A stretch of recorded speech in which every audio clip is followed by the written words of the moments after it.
Well, thank you for having me. My name is Brian Wright. Actually, William invited me to come speak with you guys. I've been fishing all my life. I mean, I grew up down at the Lake of the Ozarks with my grandparents. They had a cabin down there, and we'd spend summers down there. So I grew up fishing and bass fishing, and it's just been something, my passion. And I grew up fishing in ponds, belly boats, fly fishing. I love to do it all. And just in the last few years, I got into bass fishing and started getting real serious about it. I started fishing a couple years ago. Started fishing the tournaments up at Smithfield, Burton's tournaments on Saturdays and Thursday nights. Started fishing mid-states as a non-boater, and that kind of got me hooked on bass fishing in the tournament circuit. And last year, 2 years ago, I bought a boat, and that really got me going. And then I started fishing Heartland Series and got into the Buddy Series with a friend of mine, and we started fishing that and really got into that. And then this year I decided to go ahead and fish the Elite Series. So right now I'm fishing the Heartland Elite Series right now, where I'm sitting 16th out of 88, I guess, right now, with 4 tournaments left. And the goal is to qualify for the top 40 to make the championship. And I'm going to talk about some basics. And the basics are really important in fishing that I've learned, and that's maintenance of your equipment. Your rod, your reels, your lines, your lures. We spend a lot of money on this stuff, so we need to take care of it. And some of the things I've learned on your rod is when you're done fishing with them, wipe them down. Take just a cloth and wipe down your rod. Always check it. Make sure that, for cracks. Check your eyes. Make sure nothing's broken on your eyes. Check your cork. Make sure your cork's not falling apart, or it's cracking or breaking, or your tip's not falling out. The cork's real easy to fix, usually with glue and a vise. You can usually fix it. If it's worse than that, then you can take it to the rod shop and have them put a new cork on it for you. But another thing I learned through the years is the Q-tip test. I got a Q-tip in here somewhere. Is after you use a rod for a while, take a Q-tip, run it through the eyes of your rod. If you get Q-tip filament inside of the rod, that means your eye is broken. That means when your line's running through there, it's cracking the line, it's breaking the line. And as we all know, especially you all fish in tournaments, your lines are extremely important as well, because that's the difference of catching that, landing that big fish, or losing that big fish because you had a nick in your line or you had something wrong with it because your eyes weren't, completely, didn't have the rubber filament inside of it. So always check that. I always usually, after 1 or 2 tournaments, I always check my eyes and my rods. Another thing is your reels. How many clean your reels out every year? Show of hands.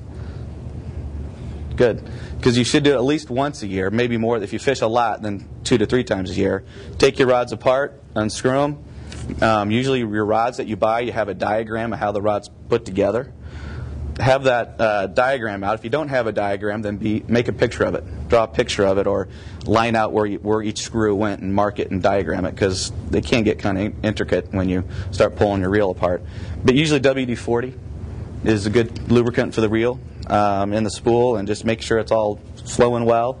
And that'll maintain and ensure that you've got a good solid rod that you're fishing with and a good solid reel, because the maintenance, again, is important, because it's the difference between landing that fish or losing that fish. I can get into the third part. I think this is really important, especially as you're fishing tournaments, is lines. How often do you guys change your lines out? Every tournament? Does everybody do that? The backlash, that's another deal. The backlash is a whole other story. I'll talk a little bit about that too. Huh? Every 2 weeks? Because I've replaced all my lines before every tournament. All my lines. Every one of them get replaced. And you always, when you're fishing tournaments, how often do you check your line when you're fishing? Every time you're reeling, you check as you're bringing your lure in, you check, make for nicks, or you check how many feet do you go up to check the line? 2 foot?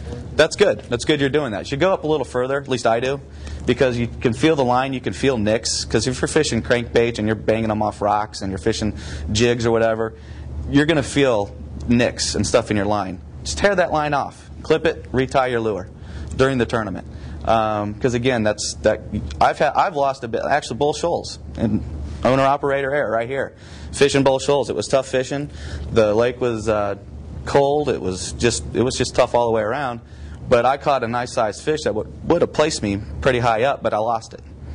And of course I got upset about it, and I'm fishing on my boat, and it was a tough day, and I'm like, what did I do wrong? Well, it broke off at the line. I didn't check my line, and I was running crankbaits in deep water, and the line was getting twisted around rocks, and it had nicks in it, and I didn't check it. And so those kind of things are important when you're fishing. Is always check your line, always replace your line as often as you can. And someone mentioned backlash.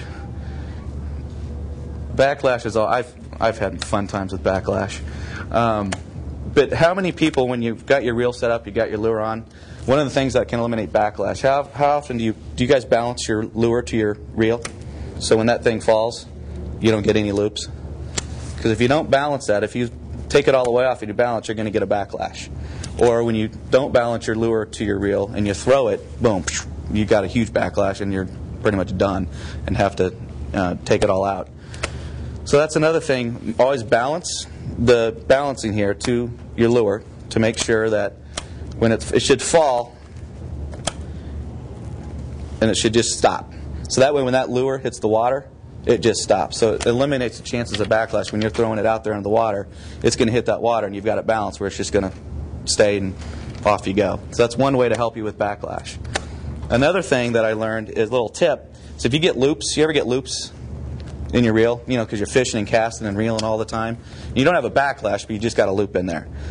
One thing you may want to try, and it works about 75% of the time, is hold your thumb, hit your reel, put your thumb on it, and then crank 2 or 3 times on your reel, a normal cranking. It should tighten those loops and get them out. It doesn't work all the time, but some of the time on your light loops. I keep a journal, and it's a running journal. Not only do I keep it when I'm preparing for a tournament, I'll make a list of every rod I tie up, what kind of line I put on, what kind of lure I put on preparing for the tournament. Like right here, this was my tournament for both shoals. This is all my rods, lines, lures, weights, colors, everything. Just keeps me on track of what I fished with. And then I keep a running journal as I'm fishing. Weather conditions, what the water was. Was the water muddy? You guys were looking at going to Cedar Creek for a tournament, but you may not fish it because the water's so muddy. Well, the water's muddy. Fish don't see so well. So I keep a journal of everything I do and when I do it and how the day was and how many fish I caught and what I caught them on and how I caught them with patterns. Because as you're fishing in your tournaments, I'm sure you're looking for patterns. Are they biting on spinnerbaits? Are they biting on lipless crankbaits? What are they doing? And you create those patterns. But I journal everything because it just keeps everything flowing correctly, and it also allows you to look back. The fun part's looking back. You go back a few years and like, oh yeah, I forgot about that time that we got snowed on in the middle of April. One of those deals. So that's another thing I learned is I always keep a journal and keep track of everything. Respooling on back to your lines. Does anybody stretch their line out if they put it on? Because the line will get memory even after you put it on a new spool. I'll sometimes tie it onto something and take it and stretch about 30, 40 foot out and just stretch the line out. It gets all that memory out, and it makes for a nice clean cast. And I'll do that when I'm preparing my rods and reels. And that's another little tip I learned when you're putting on new lines is you just tie it to something and stretch it out a little bit. And it'll get all that memory out of it. One other thing I want to tell you about, I've got a new field sponsor I just recently got called Tailwalker Lures. And it's a really cool deal. You go to the website and you can actually design your jigs. You can design the heads, the skirts, the hooks, anything you want. It's kind of fun to play with because they've got all different colors. They've got all different types of ounces for the jig heads. They're football jigs, and it's really a neat deal. And they're really inexpensive. And this is the deal. And actually, I got one right here. You guys can look at. The thing I like about this is because I've also looked for jigs and things like that, and I can't find the exact color I want or the exact way I want it. This you go in and customize the whole thing, and it'll get shipped to your house. I was on there one day, you find out you're spending $10 and you end up spending $20 because you're like, oh, I need that one and I need that one and I'll design this one.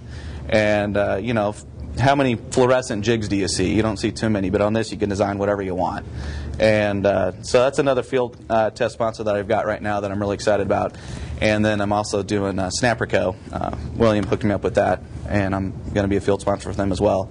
So I'm, just on my way on the tournament circuit and working my way towards to get to where the big time is, and it just takes time and practice. And again, I appreciate you guys having me here, and I look forward to hopefully doing some volunteer work, some other stuff with your group. So thank you very much.